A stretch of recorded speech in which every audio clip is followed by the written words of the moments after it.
Cuando comenzamos con esta propuesta de escribir los guiones, de hacer guiones, libretos e historias, la idea era comprender mejor el arte de escribir, adentrarnos en ese proceso fantástico de crear historias, de hacer que las historias lleguen a la gente. Pero resulta que los tiempos han cambiado desde los momentos donde yo inicié en todo este proceso, hace más de 30 años, ahora. Y una de las cosas que más me ha gustado hacer es, dentro de los talleres y los cursos, tanto de producción audiovisual como de guiones y todo este asunto, es ver cómo las historias han ido evolucionando, no solo con la cultura, sino con la tecnología. Y eso es interesante. Pero hoy vamos a hablar de dos características específicas que tienen las series de televisión que puede adaptarse mucho a lo que son los guiones para cine. Quizás para una novela escrita, no sé. Vamos a analizar un poco eso el día de hoy. Aquí en Guiones, Libretos e Historias con Wilson Sarria.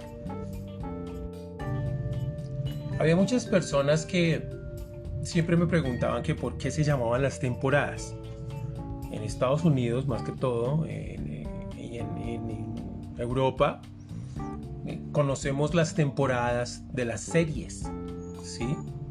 Entonces vamos a hablar o vamos a aclarar un poco el asunto de que está lo que se llama la miniserie. Eso todavía existe, aunque van a darse cuenta cómo ciertas cosas han cambiado. La miniserie es una historia para televisión que se cuenta en pocos capítulos, es decir, empieza y termina en un número de capítulos que usualmente no son más de 6 u 8 capítulos, pero ahí acaba, ¿sí?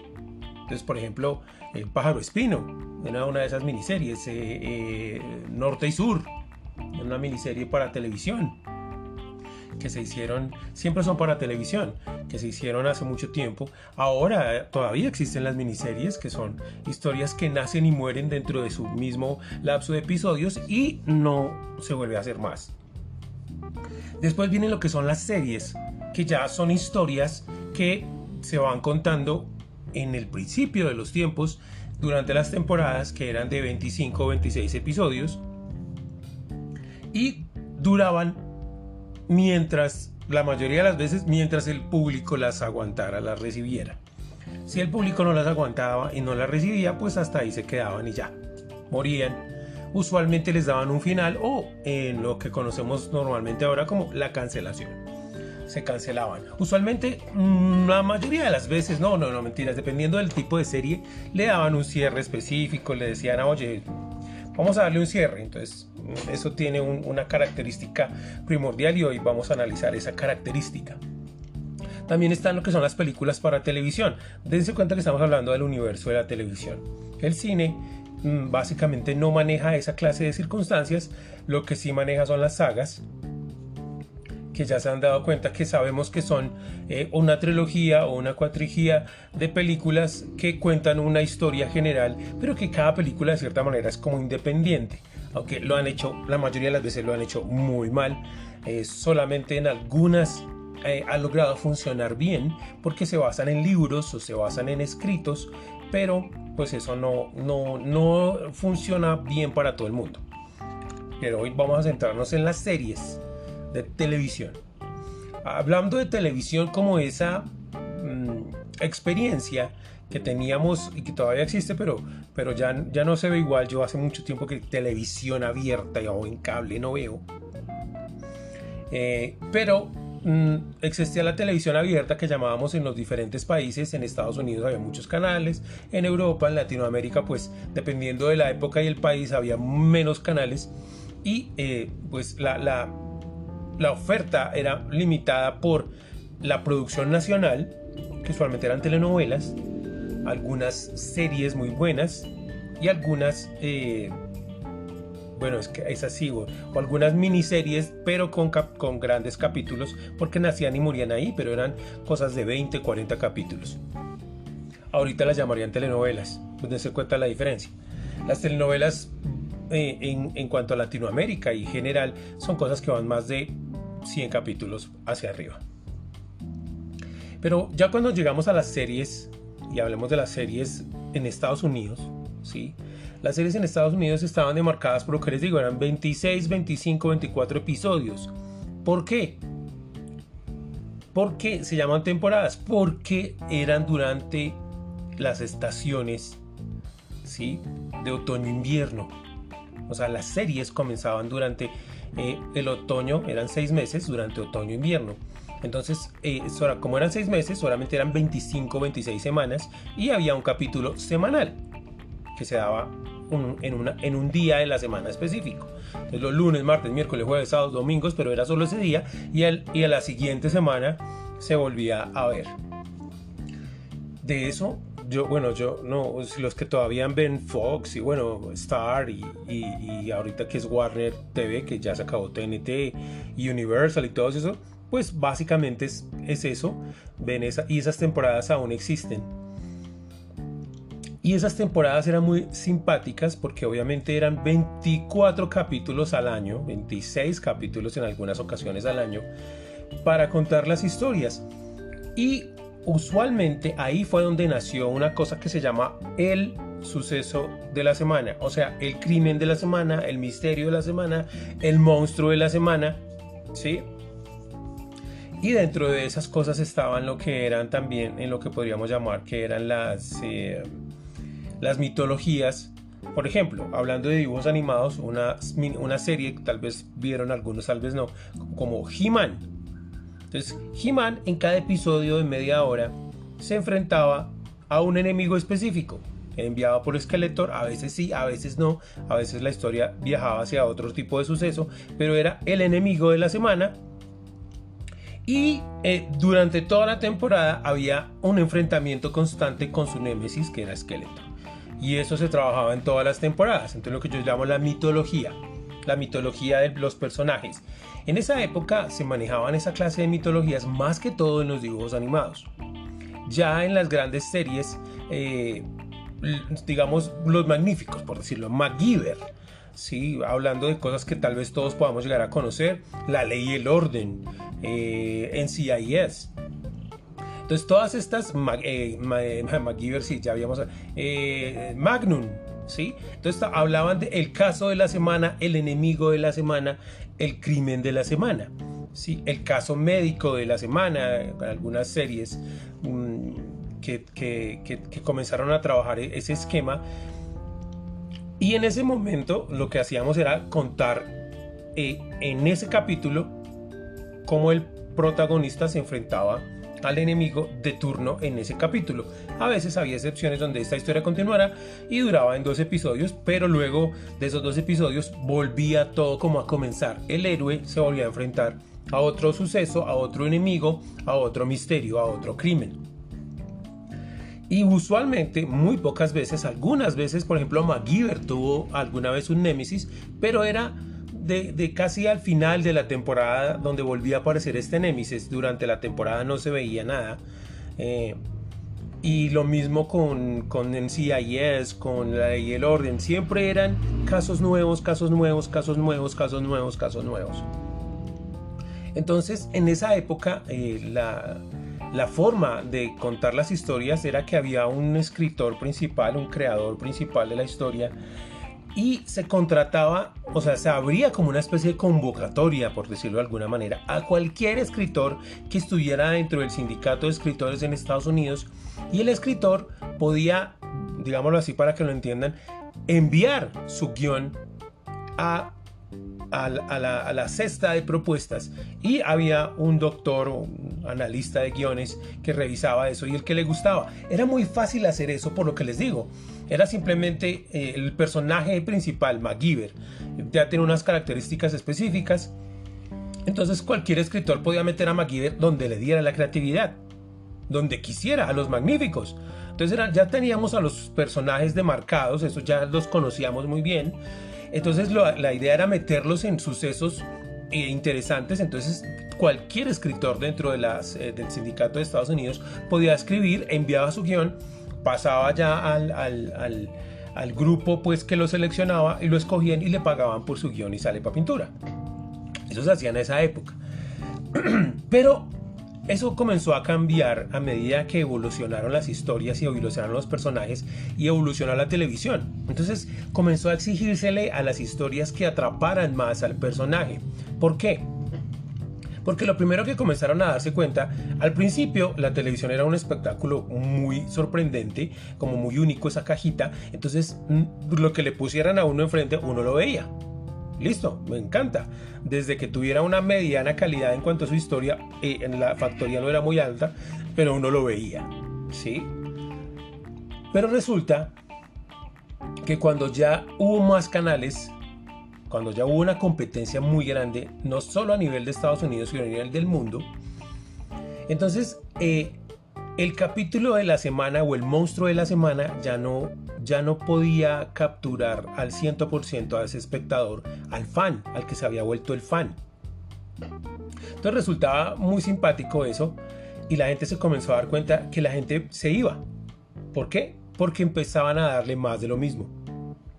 O sea, era el mismo héroe enfrentándose a un nuevo enemigo, pero la estructura era muy similar. Si ustedes ven, por ejemplo, una serie policíaca que se llama Castle, tenía una premisa muy interesante al comienzo, pero obviamente el grupo, ahí ya, digamos, en la época de Castle ya había un grupo de escritores que eran los que escribían las historias, ya no estaba abierto al todo el público. Y eso tiene una consecuencia, una causa y una consecuencia que viene de a dónde voy a llevar, lo que les digo. Como tener al criminal de turno se parecía en todos los episodios, era muy similar, comenzó a parecer que estaba viendo más de lo mismo. Entonces, si yo no lo veía hoy, pues no me perdía de mucho. Si me perdía 3 semanas de mi serie favorita, no me perdía de mucho, porque cuando la volví a ver todo estaba igual. El personaje seguía siendo, por ejemplo, Michael Knight, se enfrentaba a los villanos, pues cada vez más sofisticados, menos sofisticados, y el Auto Fantástico era su amigo. Y no pasaba nada, o sea, no había pasado absolutamente nada. En cada capítulo él se encontraba con una chica, la besaba, se cuadraba un rato, pero al siguiente capítulo era otra. ¿Sí? La base machista patriarcal de las series americanas estaba basada en eso. Entonces, cuando se volvió demasiado repetitivo, la gente comenzó a buscar nuevas formas de atraer a los espectadores. Digamos que en mi caso, dentro de lo que yo conocí como la primera, aunque lo que les digo, eso se manejaba en los dibujos animados, pero era lo mismo. 1 o 2 capítulos dentro de toda la temporada se enfrentaban al villano principal, al némesis principal, pero el resto de las historias eran sueltas. Digamos que eso comenzó a cambiar cuando llegó a la televisión los archivos X. Digámoslo así, para que me vayan comprendiendo.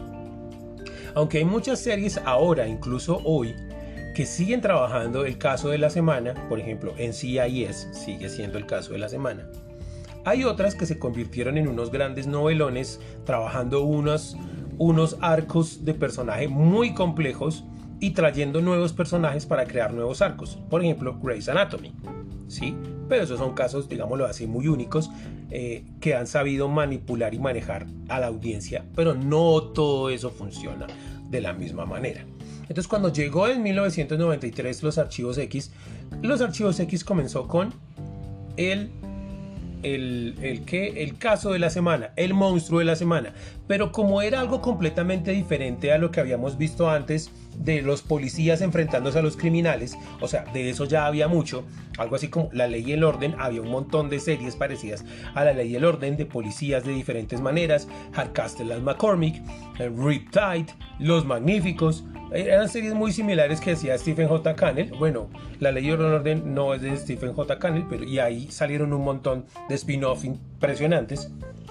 La Unidad de Víctimas Especiales y un montón de...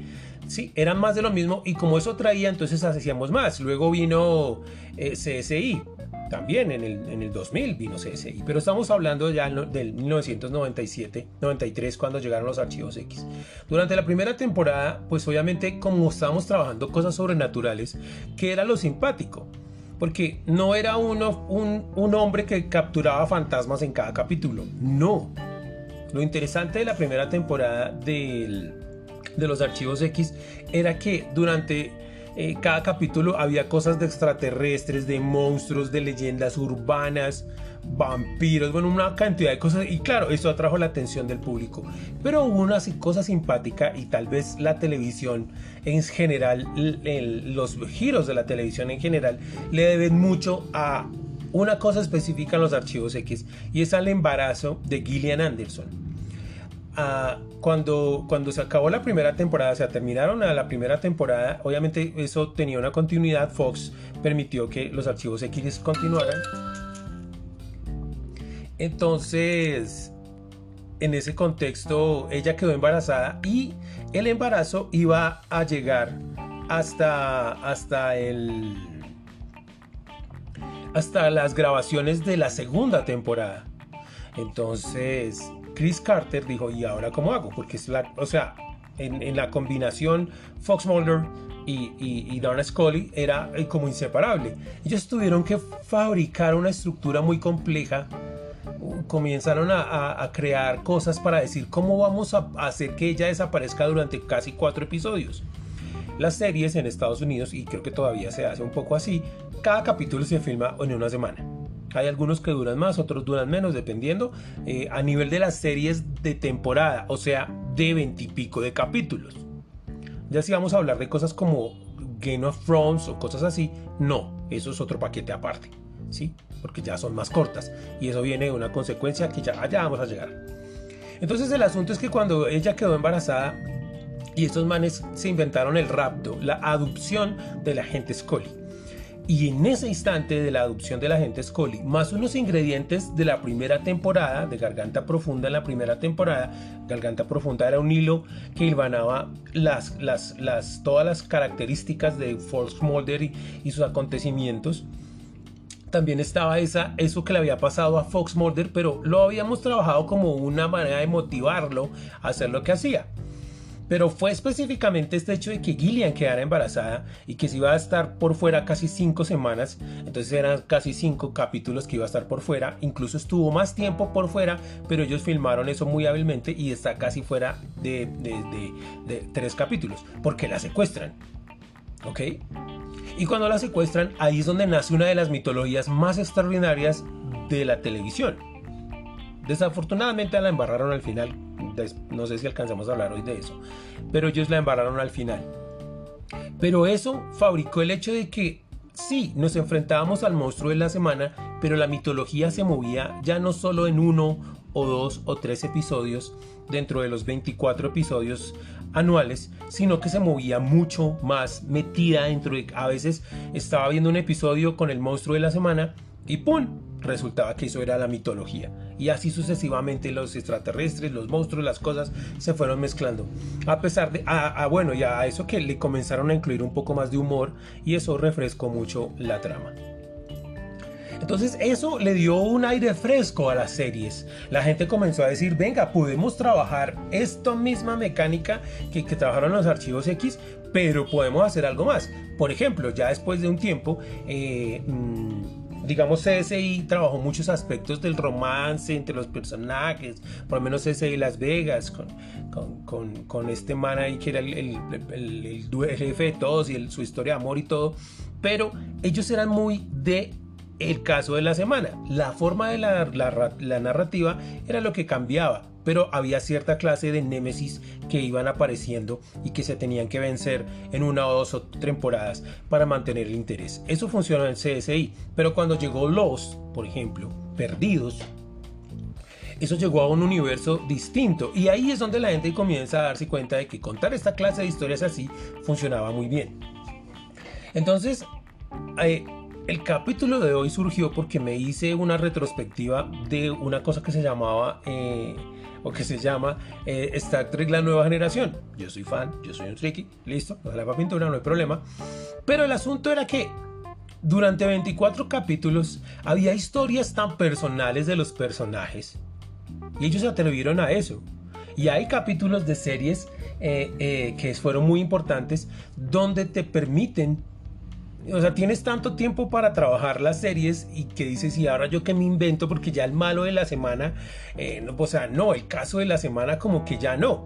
¿Por qué? Porque necesito romper un poco el hilo. Entonces había partes donde teníamos un grupo de personajes y podíamos irnos con este personaje para ver sus problemas personales, luego el otro y el otro y el otro, motivándonos y moviéndonos dentro de la ciencia ficción que manejaba Star Trek. Pero podíamos ver la humanidad dentro de los monstruos, dentro de las otras razas que existían ahí. Y cuando ya comencé a ver, por ejemplo, a comparar esa nueva generación de 1990 y pico con todo lo nuevo que han desarrollado a nivel de Star Trek Discovery, Star Trek Picard, hay unas series de dibujos animados, incluso hay una que se llama The Lower Decks, los que no son los principales, se me olvida la traducción, que es de dibujos animados. Hay otra que es muñequitos también, que todos son muy interesantes. Está Strange New Worlds, que es como la última. Pero ya cuando miras cómo está compuesto estas temporadas de 8 capítulos, de 9 capítulos, ¿sí? Te das cuenta de que ya las historias que cuentan ya no son las mismas que se podían contar hace 10 o 20 años. Ya tenemos que hacer una mezcla de los acontecimientos más básicos de los personajes y al mismo tiempo de los grandes sucesos y del caso de la semana o de el problema de la semana. Aunque estas series, por ejemplo, la que más es disruptiva en ese esquema, que se parece más a la serie original, es Strange New World, ¿sí? Extraños Nuevos Mundos. Esa serie tiene un sentido vintage de la estructura de sus historias que hace que se parezca tanto a eso, pero ellas tienen una mitología debajo que se mueven y que hacen que yo me mueva con ellas, ¿sí? Que es ese asunto del capitán que hace que tome decisiones, pero volvemos a ver a estos personajes de una manera entrañable, y lo han hecho también que pudieron reavivar la llama de lo que era la Star Trek original, la primera, la de los 70s. Entonces, dense cuenta que ahora, cuando vayamos a crear historias para series, nos tenemos que basar, tenemos que haber aprendido a estructurar ese caso de la semana, ¿sí? Aprender a manejar esos tiempos, esas estructuras fantásticas que habían en esa época, que eran un poco la presión para hacer el intro, luego ir a comerciales. Entonces había que dar un punto alto, regresar de comerciales, trabajar la información, trabajar todo ese nudo que se trabajaba antes del siguiente comercial. ¿Para qué? Para que la gente no se fuera en el comercial. Esta era una función interesantísima que había en esa época y que todos los buenos escritores tenían que aprender a manejar, ¿sí? Porque teníamos 4 en una serie de 1 hora, teníamos 4 idas sagradas a comerciales. Y eso inclusive tienen unos tiempos específicos, porque eso se trabajaba con unas máquinas especiales para hacer eso, ¿sí? Entonces los espacios y los huecos donde iban los comerciales eran muy matemático. La mayoría de las veces era muy matemático. Ahora la tecnología lo hace diferente y ya puedo meterlo donde yo quiera, pero siguen siendo 4 espacios para comerciales en una serie de 1 hora. Dense cuenta y verán. Sino que antes las series eran de 52 minutos y ahora las series que tienen cabida en televisión abierta llegaron a ser de 42, de 40 minutos. O sea, nos metían 20 minutos de comerciales. Y todo eso, nosotros tenemos que aprender a manejar eso. Pero, ¿qué pasó? Si la televisión abierta hubiera seguido trabajando exactamente igual y no hubiera tenido que enfrentarse a un gran archicompetidor, pues listo, no pasa nada. Hubiéramos visto otro tipo de evolución en esas mismas series grandes. Esas mismas series grandes existen aún porque la tradición es muy grande, el confort es muy grande y hay mucha gente que sigue viendo televisión abierta, o que incluso aquí, por ejemplo en Colombia, que es donde yo vivo, tienen estos canales, estas plataformas de televisión que viene como Claro, Movistar, Tigo, que tiene los canales abiertos de cable, Star, yo digo Confort, Discovery y todas esas cosas, y seguimos consumiendo eso con espacios de comerciales.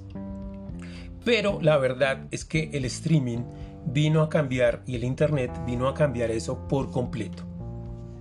Entonces ya no podemos contar las historias como las contábamos antes. Es más, si ustedes miran dentro de las plataformas, todo el contenido nuevo de las plataformas no tiene ni una sola serie con el caso de la semana. El contenido nuevo, lo nuevo que están haciendo, digamos, los originales de Netflix, los originales de HBO, los originales de Star, los originales de Disney, los originales de Paramount, los originales de Apple. Ninguno tiene a un héroe que se enfrente al crimen de la semana, al caso de la semana. Ya no existe. Eso ya no está. Lo que hacemos es más trabajar que cada temporada se parezca a una miniserie que tiene una continuidad en otra temporada si logra funcionar. El problema con eso, hay dos problemas básicamente con eso, seguimos hablando de series. Esto es para aquellos a los que les encanta o los que quieren meterse en el mundo de la televisión. Porque eso es lo que están exigiendo ahora las plataformas. Inclusive eso es lo que están exigiendo ahora los canales de televisión abierta en el mundo. ¿Sí? Ese tipo de historias que se cuentan ya en 8 capítulos. Inclusive hay unas que se cuentan en 3. Ahorita viene, por ejemplo, del universo de John Wick, viene una serie, dicen que es una serie, es decir, va a tener varias temporadas, pero es de 3 episodios. ¿Eso quién lo puso de moda? Todavía yo tengo que hablar con alguien para que me dé más ilustración al respecto. Pero esas miniseries, esas series de 3 capítulos, yo siempre las conocí en la BBC, en Inglaterra. Y hace muchos años, ¿sí? También estaba, por ejemplo, el Doctor Who, y yo el Doctor Who lo veo desde los 70, si no estoy mal. En blanco y negro estaba el Doctor Who, esa vaina es re larga. Y han sabido evolucionar, cambiar el personaje y mantenerlo dentro de la cultura pop de su país y del mundo. Pero ellos hicieron durante mucho tiempo, o han hecho y siguen haciendo series de 3, 4, 5 episodios. O sea, no hacen esas temporadas extensas, sino que se dedican más a la calidad antes que la cantidad. En Estados Unidos había unas series, por ejemplo, si tú ves Lobo del Aire, dices, era muy cara, pero no comparada con lo que sería una serie ahora de 8 capítulos. Eso ha cambiado tanto. Entonces, tienen que volver a ver, busquen las series que más les gustan o series que les guste ver y que están en las plataformas. O sea, esas series existen en la plataforma. Ustedes pueden ver Star Trek, está en Netflix, pueden ver Castle, está en Star, pueden ver Grey's Anatomy, pueden ver todas esas, ¿qué otra serie? En CIS, ¿sí? CI, y creo que hay unas incluso más viejas. La casita de la pradera, está. La familia Ingalls, para los que la conocen ahí, esa está ahí también. Para los que las quieren ver. Por ejemplo, Magnum original no está, pero había por ahí encontramos, una vez estuvo en Prime Video, estuvo un reencauche de Amazon, pero de 8 capítulos o de 13 capítulos, mientras las Magnum originales eran de capítulos de 20 y pico capítulos cada temporada. Entonces véanse, busquen y hagan una maratón de esas series y capturen lo mejor que se contaba y que capturaba la audiencia. Hay una cosa interesante con esta vaina de las series. Yo siempre he dicho que cuando escribas una serie sepas cómo se va a acabar. Eso es así como cuando haces una película, si tú sabes cómo se va a acabar, tienes ganado el universo, tienes ganado el cielo. Si no, pues estás en serios problemas, pero eso ya es otra cosa. La mayoría de la gente empieza, por ejemplo, tú ves Nick Tuck, que ahorita está en Amazon Prime Video. Ellos solo comenzaron con la primera temporada y luego cada temporada nueva tenían que cercenarse el cerebro a ver qué iban a hacer. No sabíamos a dónde íbamos. La gente de Los decía que sabía eso que era, pero ellos no tenían ni idea. Por eso el final es una catástrofe. Juego de Tronos, aunque estoy hablando de cosas más recientes.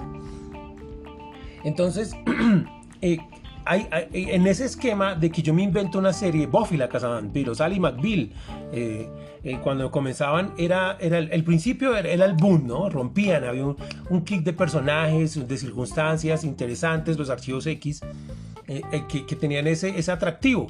Pero, por ejemplo, los archivos X en la tercera, cuarta temporada ya habían madurado y era tan rico Ellos ya sabían lo que estaban haciendo. No se repetían, pero estaban gozándose lo que creaban. Cuando ustedes ven Buffy la Cazavampiros, en la tercera temporada empezó a gozarse mucho Buffy la Cazavampiros, para los que les gusta esa clase de cosas. Star Trek, yo nunca supe en Estados Unidos por qué bajo la audiencia de la nueva generación ellos se mueven allá con otros índices muy complejos, entonces porque ellos mantenían un estado de madurez muy chévere, o sea, ellos tenían muchas historias para contar, ¿sí? En los archivos X, desafortunadamente, después de que Mulder desaparece, pierde su esencia y ya no pueden seguir contando algo bueno, y de ahí en adelante la serie es una cosa rara, ¿sí? Pero antes de eso, los archivos X son deliciosos, sino que supuestamente se iba a acabar en la séptima temporada, si no estoy mal, y por eso David Duchovny dice, listo, me voy, yo ya tengo contratos en otro lado, y dicen, no, ¿qué? Si hagamos otra, y dicen, no. Entonces por eso es el hecho ese que lo matan y lo entierran, y hay otro personaje que ya no funciona igual, ya no es lo mismo. ¿Por qué? Porque estoy intentando fabricar algo de la nada y no estoy reestructurando. Eso es un problema. Si yo lo hubiera planeado desde el principio, obviamente que tengo muchas herramientas. Y lo peor de todo es los finales de temporada de los archivos X. Es una cosa, te meten una cosa de ciencia ficción y terminas en un juez, terminas en un juzgado, o sea, es asqueroso. Esto no se hace. Lo mismo con estos señores de Juegos de Tronos. Entonces, por eso les digo, vayan al pasado, vean todas estas series antiguas, las que había al principio, ¿sí? Yo alguna vez vi Perry Mason y las estructuras de esos capítulos eran re locas. Hay capítulos que venían con parte 1, parte 2, parte 3, epílogo. Y venían así, nombrados y todo, era una cosa loca. Esa historia de esas series los vamos a... Pues, posiblemente hablemos de eso después. Pero ahora, la recomendación que les doy es vean esas series antiguas. Si tienen remakes, véanse el remake y tomen del remake lo mejor también. ¿Para qué? Para que nutran sus historias, para que nutran sus series. Miren esas series que han causado revuelo ahora en las diferentes plataformas. Yo creo que ahorita todo el mundo habla de series que están en plataformas. Yo no he tenido la opción de decir, no, es que esta serie es muy famosa, pero es que está en canal abierto en Estados Unidos. No, siempre es porque está en Netflix, o porque está en Star, o porque está en HBO, ¿sí? El cuento de HBO, haciendo aquí antes de terminar una acotación, el cuento de HBO es que HBO era un sistema de canales por cable, ¿no? HBO era un sistema de canales por cable y ellos comenzaron a hacer programación propia que tenía una especie de carisma especial. No nos importan las masas, nos importa contar historias interesantes. Esa era un poco la consigna. Entonces, por ejemplo, Sex and the City, sí, que era boom, HBO boom. Había un poco de series, Los Soprano, que vino a cambiar la manera en que se contaban las historias, aunque yo no he terminado de ver Los Soprano, no me la vayan a contar. Entonces, eso era una novedad. Ellos se arriesgaban a contar historias y a involucrar narrativas distintas. Entonces, si pueden ver cosas del HBO original que están ahí en HBO Max, entonces hágale, ahí está Six Feet Under, por ejemplo, es una cosa chéverísima de ver. Está Hunk, también una cosa chéverísima de ver, y hay muchísimo más de esa generación que afortunadamente todavía está ahí en HBO Max. Y después véanse las series de ahora, que ya saben, 8 capítulos, 7 capítulos, máximo 13 capítulos. Lo que yo les voy a recomendar el día de hoy es una cosa específica. No intenten escribir, o pónganle un poco más de alma a lo que hacen, aprendiendo todos estos detalles de lo que ya hicieron antes, para repetir y para cambiar y transformar, para no hacer series olvidables.